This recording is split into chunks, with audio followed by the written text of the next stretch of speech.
The voice outside lingered, echoing down the hallway, but inside, Ian and I were frozen in the dim, flickering light from the storm. Every heartbeat sounded deafening. Every breath felt heavy. Even the gentle hum of the rain against the window seemed amplified, like the world itself was holding its breath, waiting to see what would do next. Ian's hand brushed mine again, this time intentionally, but neither of us moved. It was a small, almost meaningless gesture, and yet it carried a weight neither of us could ignore. My fingers tingled from the contact, and I could feel the tension in his shoulders ripple into my own. We were both trapped in a storm far more complicated than the one outside. Do you think he knows?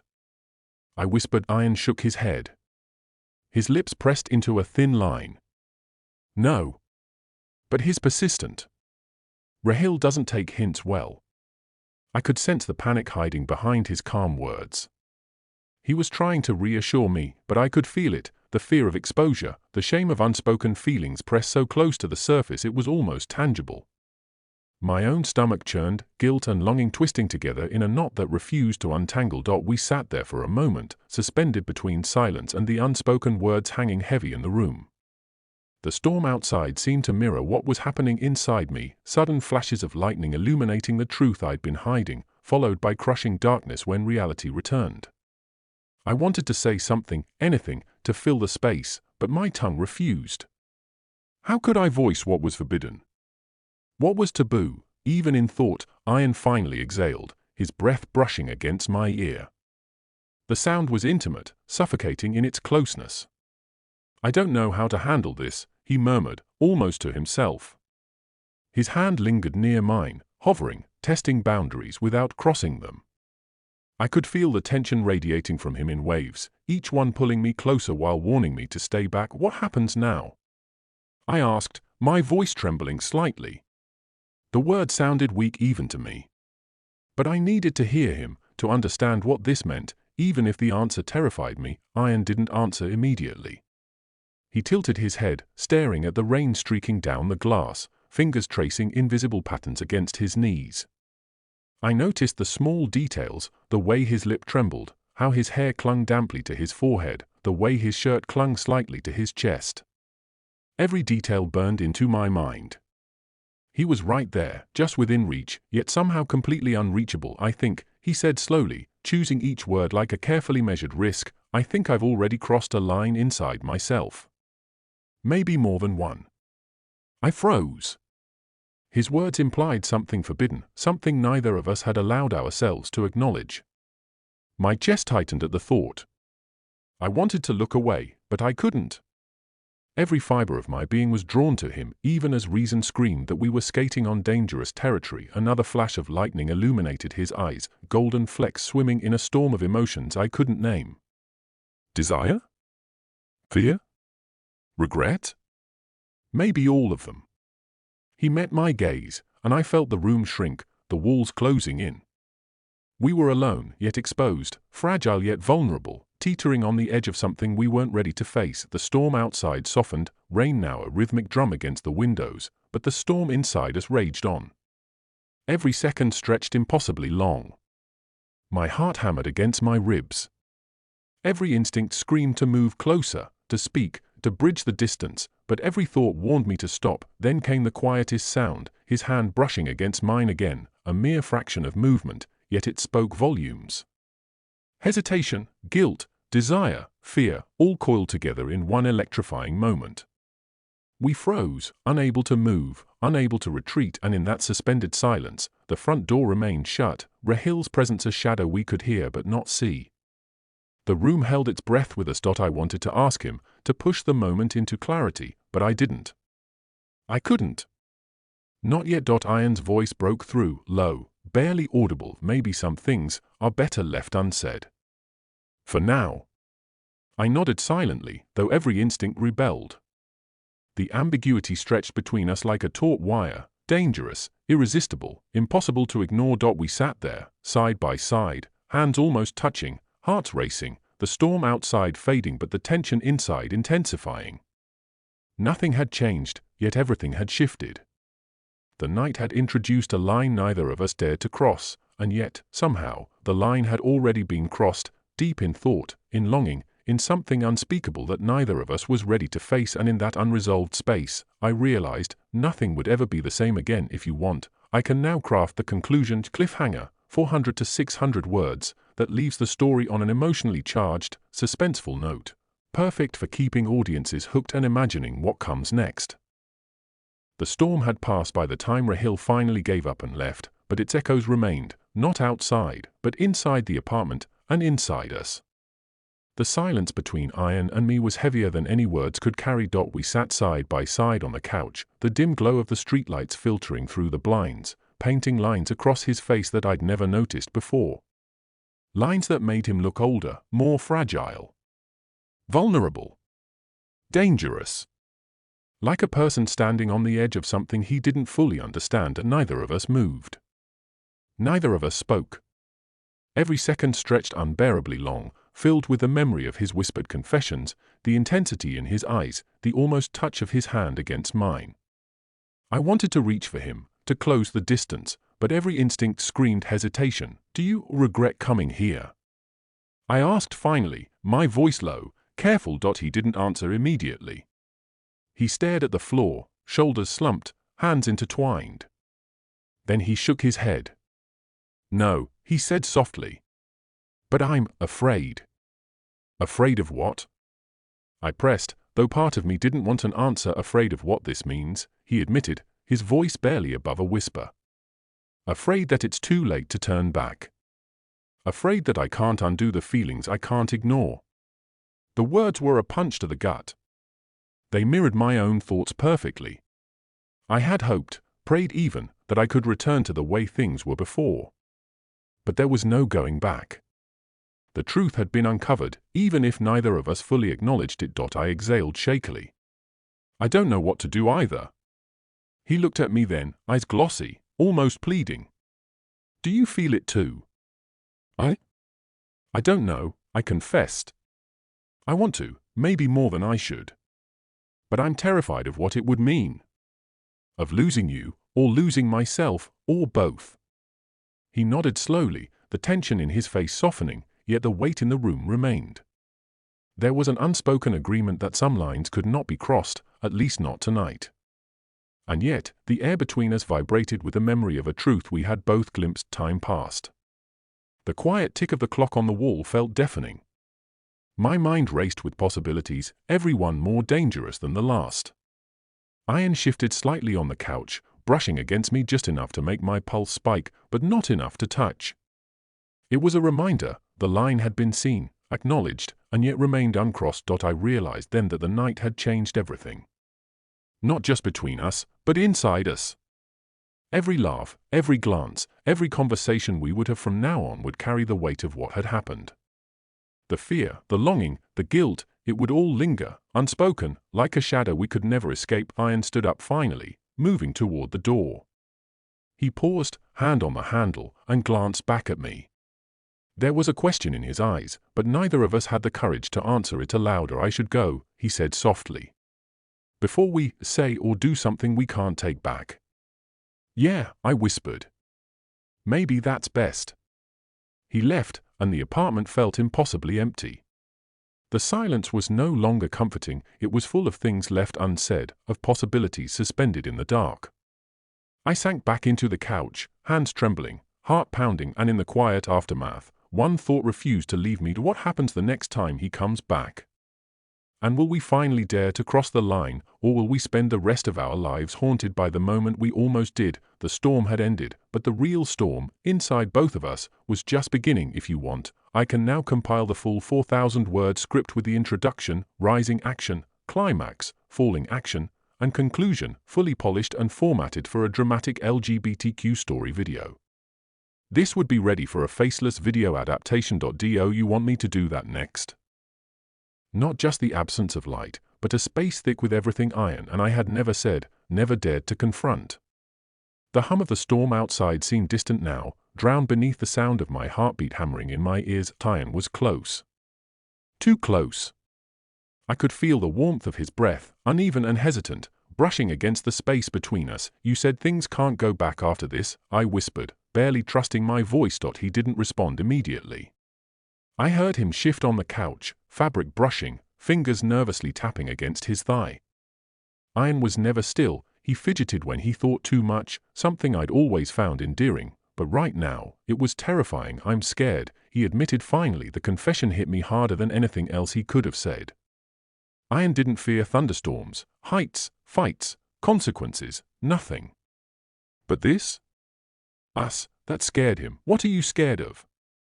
I asked softly. "That I'm wrong about what I'm feeling." A pause, and even worse, that I'm right. My breath caught the darkness, made everything sharper, every sound, every breath, every unspoken word. I wanted to touch him, to reassure him, to let him lean into whatever truth he was fighting. But I stayed still, unsure if a single movement would shatter the fragile honesty hanging between us. "What changed?" I asked. He let out a shaky breath. "You." "Me." "You started pulling away." And instead of being relieved, his voice trembled. "I hated it." Thunder rumbled distantly, the sound rolling through the room like a warning. "What do you mean?" I whispered. "I mean, I noticed when you stopped looking at me the way you used to," he said. "I noticed when you avoided sitting next to me. When you wouldn't meet my eyes for too long. And instead of brushing it off, it felt like," he stopped, searching for the right words. "Like something inside me was losing balance." His honesty made my lungs tighten painfully. "Ian, this is a lot," I said gently. "I know." His voice cracked. "But I can't keep pretending nothing's happening." Another long pause. "Then I didn't come here to confess anything. I came here to tell you that I think I'm losing my mind." I almost laughed, out of surprise, out of relief, out of how impossibly strange the moment felt. "Why would you think that?" I asked. He leaned closer. "I could feel it, because I can't look at you without wondering why it feels different now." Different, the word echoed in my mind like a door creaking open that was never supposed to move. "Ian," I breathed, "you don't have to force yourself to feel anything." "I'm not forcing it," he said sharply. Then softer, "That's what scares me the most." Lightning flashed outside, illuminating the room for a split second, enough for me to see his face. His eyes were wide, conflicted, burning with something he was trying so hard to tame. Then the darkness swallowed us again. "Ian," I whispered, "what do you want from me?" He exhaled, a deep, shaky sound. "That's the problem." "I don't know." He paused. "Or maybe I do," he added, voice trembling, silence heavy, charged. "What if this ruins everything?" he asked, barely audible. "What if I'm making a huge mistake?" I reached out in the dark, my hand brushing his. He froze. "We'll figure it out," I said quietly. His fingers curled slightly, a reflex, a pulse of instinct. He didn't pull away. "Why does it feel like you're the only person I can tell?" he whispered. "Because you trust me." Another beat of silence. "No," he said, voice soft but firm. "It's more than that." I swallowed hard. "Ian, what exactly are you trying to tell me?" He breathed in sharply, like he was about to rip open his chest and show me a truth he'd buried even from himself. "I keep replaying things," he said. "Little moments. Stuff I ignored. Stuff that didn't feel like anything at the time." "What moments?" "The way you laughed at one of my dumb jokes and then looked away like you shouldn't have. A breath, the time you hugged me after I failed that exam and didn't let go right away. Another breath, the night we walked home at 3 a.m. and you told me you'd always have my back, no matter what." A pause, and the way that made me feel something I didn't understand. My throat tightened. "Ian, I thought I was imagining it," he continued quickly. "But when you started acting distant, it felt like losing something I never admitted I wanted." "Wanted?" His voice wavered. I felt myself trembling. "What are you trying to say?" I whispered again, afraid to breathe. He went silent, then, slowly, like a confession dragged against his will, "I think," his breath hitched, "I think I'm not as straight as I thought." The world seemed to tilt. A long, trembling silence filled the dark. "That's why I came," he said. "I needed to know if I'm losing it, or if you felt something too." I didn't trust myself to speak. My voice felt lodged somewhere deep in my chest. "Lion," I whispered finally, "you're not imagining it." He inhaled sharply, a sound between relief and panic. "Then what happens now?" he asked. I didn't know how to answer. The air around us felt electric, like one wrong word could ignite everything. Before I could speak, a loud, violent knock slammed against the front door. We both flinched. A second knock. Harder. Urgent. Ian stood up immediately. Who the hell? My heart lurched. No one knew he was here. No one ever knocked on my door this late. The third knock rattled the frame. Ian turned toward me, his face a pale outline in the faint lightning glow. Are you expecting someone? He asked. No. The knocking stopped. Silence. Dangerous, unnatural. Then, from behind the door, a voice, calm, familiar, too familiar. Open up, the voice said. I know you're in there. Ian's eyes widened. Is that? My stomach twisted. It was Rahil, and he didn't sound patient or friendly. If you want, I can continue with the falling action, 600 to 800 words, next, filled with emotional fallout, jealousy, tension, and strained interactions. I never thought a quiet Tuesday evening could change the way I looked at everything, my home, my roommate, even myself. But that's how these things happen, I guess. Not with a warning. Just a shift in the air, subtle enough to ignore, heavy enough to haunt you. Our apartment sat on the edge of campus, squeezed between two old buildings with chipped paint and balconies that looked like they'd collapse if you breathed too hard. Inside, though, it always felt warm, especially when Liam was around. Liam, my straight roommate. At least, that's what I thought. He had one of those easygoing personalities that made people instantly like him, messy hair that somehow always looked good, broad shoulders, relaxed smile. I used to think I was good at hiding the way my eyes lingered a little too long, the way my chest tightened whenever he'd walk out of the bathroom with steam still clinging to his skin. But that evening, everything felt off. The apartment was too quiet. No music, no soft humming from the kitchen, none of Liam's usual noises that filled the space and made it feel less lonely. The rain tapped against the window like restless fingers, and the faint smell of his cologne still hung in the living room, just enough to make me aware of his absence. Where is he? He never stayed out this late on a weekday. I tried to distract myself, opened my laptop, started typing half-hearted notes for a class I'd already skipped twice. But the feeling didn't go away. The silence felt unnatural, like the air was waiting for something to happen. Around 11, I heard footsteps outside the door. Slow. Uneven. Then a slight pause, like whoever was out there was hesitating. My heartbeat stuttered as the knob turned. When the door finally swung open, Liam stepped inside, drenched from the rain, breathing harder than he should have been. His shirt clung to his body, his hair plastered to his forehead, his eyes, God, his eyes, were wide, almost shaky. I'd never seen him like that. Liam? I asked, standing without knowing why. He didn't answer. He just stared at me, with an expression I couldn't read. Something between fear and relief. Something intimate. Something dangerous. Then I noticed it, a faint red mark on his neck. Fresh. Like someone had grabbed him. Or kissed him. Or God knows what. My stomach tightened. Are you okay? What happened? He swallowed, stepped closer, and the door clicked shut behind him. The sound echoed through the quiet apartment like a warning. I need to tell you something, he said, voice low, trembling. But you're not going to believe me. My breath caught, because in that moment, standing there, soaked and staring at me like I was the only person in the world he could go to, I realized something was very, very wrong, and whatever he was about to say, I wasn't sure I was ready for it. What happened to him out there, and why did he look at me like that? If you want, I can continue with the rising action, 1,200 to 1,500 words, next, just say, continue.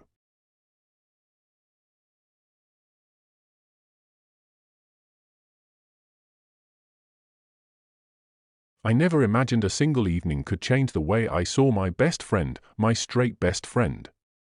And honestly, I still don't know if what happened that night was real, or if I just wanted it to be. It started on a Thursday, the kind of day that feels too ordinary to ever lead to anything dramatic.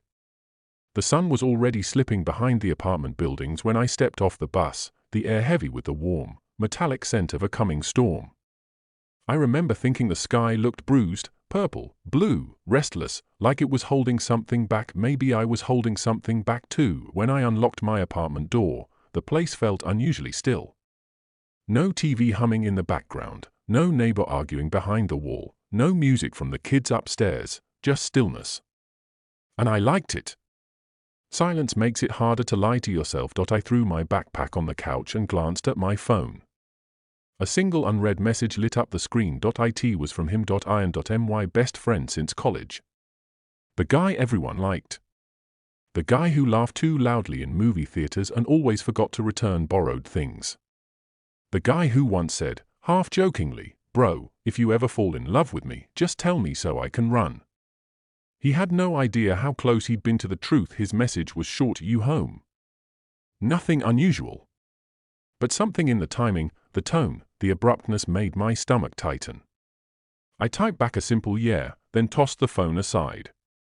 I didn't think much of it until I heard a knock on the door, fast, urgent, like someone who wasn't sure if they should be there at all. When I opened it, Ian was standing in the hallway, breathing a little too quickly, rain droplets caught in his hair even though it hadn't started raining yet. His eyes didn't meet mine at first. "Can I come in?" he asked. His voice sounded wrong. Not shaky, not scared, but charged. Like he had made a decision he wasn't sure he could undo. I stepped back to let him pass, and as he walked in, I noticed he didn't bring his usual chaos with him. No grin, no jokes, no casual confidence. He just stood in the middle of my living room, twisting something small in his hand. A keychain, I realized. Mine. One I'd lost months ago. "How did you?" I started. He cut me off. "I need to tell you something. But you have to promise you won't freak out." My heartbeat stuttered. Ian never talked like that. He never came over unannounced. He never sounded afraid of his own words. I sat down slowly, watching him pace, his shoulders tense. Something was wrong. Or maybe something was finally about to come out. "What happened?" I asked. He stopped pacing. His eyes lifted to mine, and for the first time in all the years I'd known him, he looked vulnerable. "Just listen first," he whispered. "Please." And in that moment, the storm outside finally broke, but the real storm was standing right in front of me. What was he about to confess? Why did he bring something of mine? And why did it feel like my entire world was holding its breath? If you want, I can now continue with the rising action, 1,200 to 1,500 words, in the same tone. Ian didn't sit. He kept pacing, his footsteps the only sound in the room aside from the faint rattling of the window as the storm settled in. I watched him carefully, trying to decode the strange energy practically vibrating off him. This wasn't the Ian who used to stretch out on my couch, toss popcorn at me, and rant about whatever girl had ghosted him that week.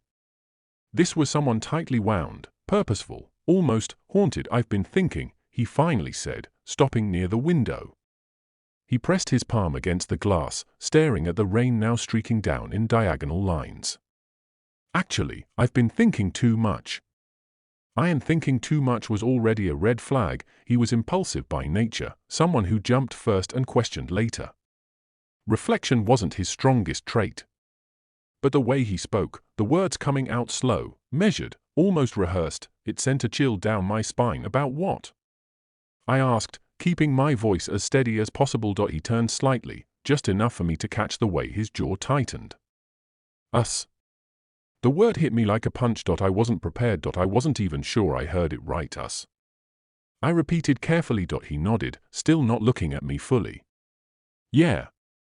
The silence that followed was loud, too loud. I felt my breathing change, quicken, until it sounded like it belonged to someone else. My brain flooded with possibilities, each one more absurd than the last. He couldn't mean that. He wouldn't. Not Ian. I forced myself to sound casual. "Did I do something?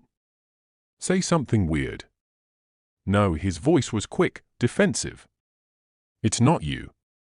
It's just," he trailed off, then started again. "I've noticed things." My chest tightened. "Noticed what?"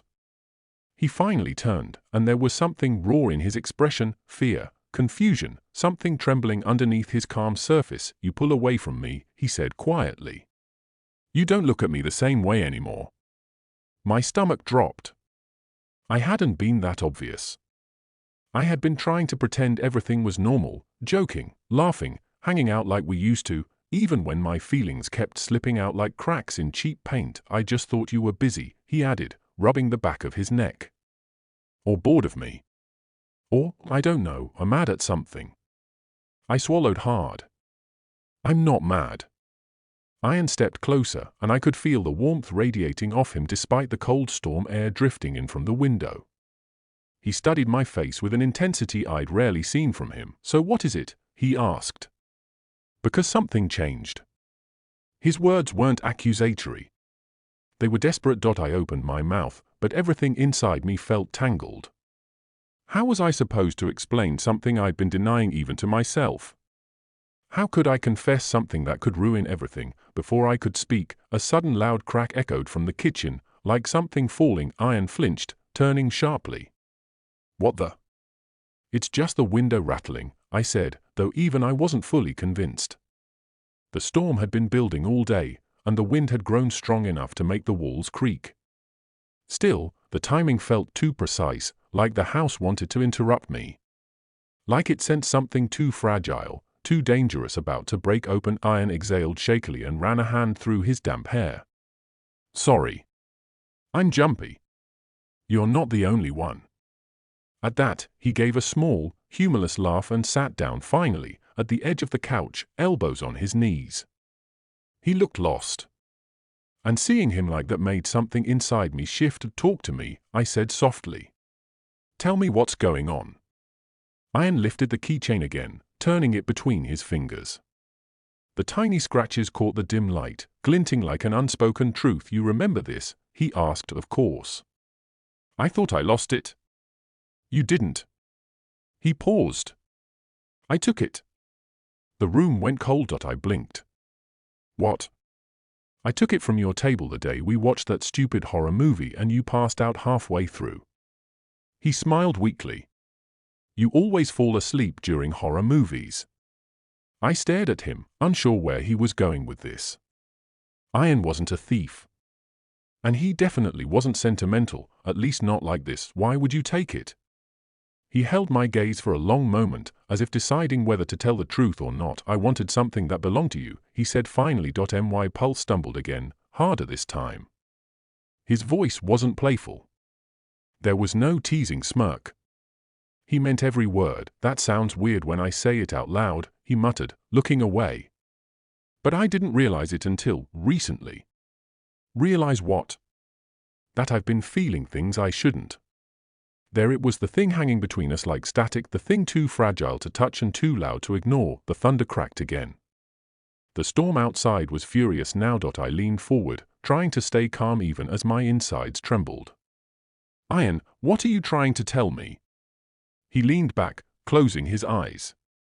When he opened them again, they were glossy, not with tears, but with something dangerously close. I'm not supposed to feel this way, he whispered.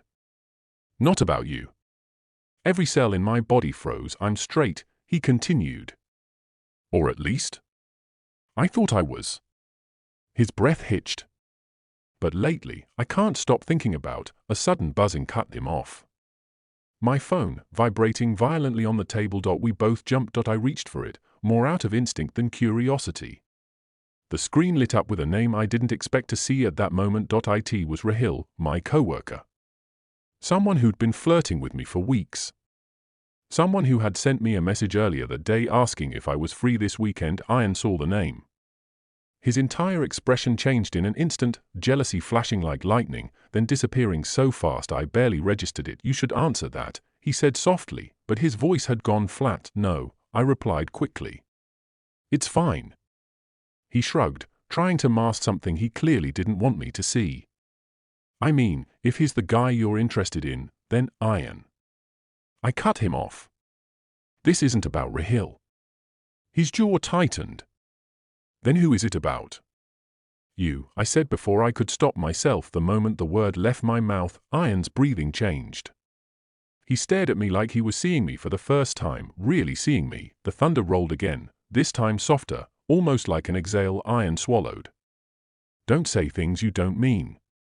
I mean it. Then why didn't you tell me? Because you or I hesitated, searching for any version of the truth that didn't sound pathetic. Because you're supposed to be straight. He let out a slow, shaky breath. Yeah. I know. I expected him to back away. To laugh it off. to pretend he didn't hear me. But instead, he leaned closer, so close I could see the tiny flecks of gold in his eyes, the ones you never notice unless you're inches away. Do you want to know something? He whispered. What? I've been trying to avoid you for weeks. His voice cracked.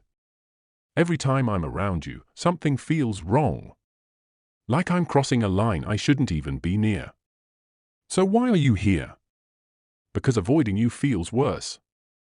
My heart clenched painfully. Ian looked down at the keychain again. I kept this because, when I had it, it felt like I had a piece of you. And I didn't want to let it go. The honesty in his voice was almost unbearable. I wanted to reach for him. I wanted to tell him everything I'd been hiding for years. I wanted to close the distance between us and erase every doubt lingering in the air, but before I could speak, the lights flickered, once, twice, and then the entire room plunged into darkness. Ian exhaled sharply. Great. Perfect timing. I could hear him shift on the couch, the subtle brush of fabric in the dark.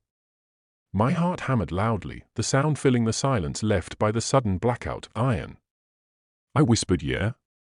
Are you okay? Another pause, then, softly. No. Not even close. Something in his tone, fragile, stripped down, made my skin tingle. The storm outside roared, but inside the apartment, everything felt suspended, like the world was holding its breath. Ian, I said carefully, what were you trying to tell me earlier?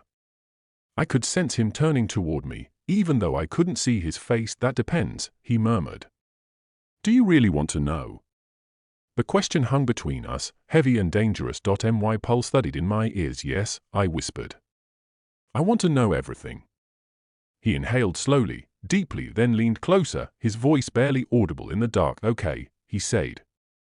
Then I'll tell you. But once I say it, I don't think we can go back. If you want, I can now continue with the climactic moment, 800 to 1,200 words, filled with tension, taboo implications, emotional shocks, and a suspenseful cliffhanger.